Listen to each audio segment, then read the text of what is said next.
Aja! Pui! Kas väike tuleleek paneb eterniitplaadi põlema? No see on täiesti lootusetu ju. Kas me peame sellise lollusega tegelema või?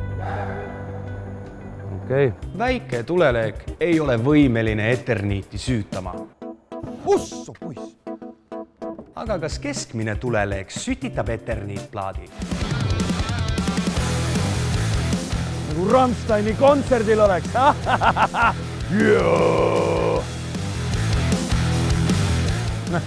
Mitte midagi ei juhtu ju. Aja! Nagu Sosssepp meile tõestas, keskmine leek ei süüta eterniitplaati põlema. Ai, sa sinder! Kas suur leek suudab panna eterniitplaadi põlema? Oota, kohe saad kuuma.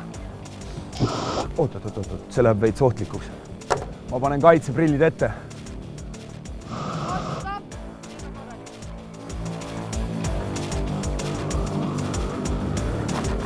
Põle koer!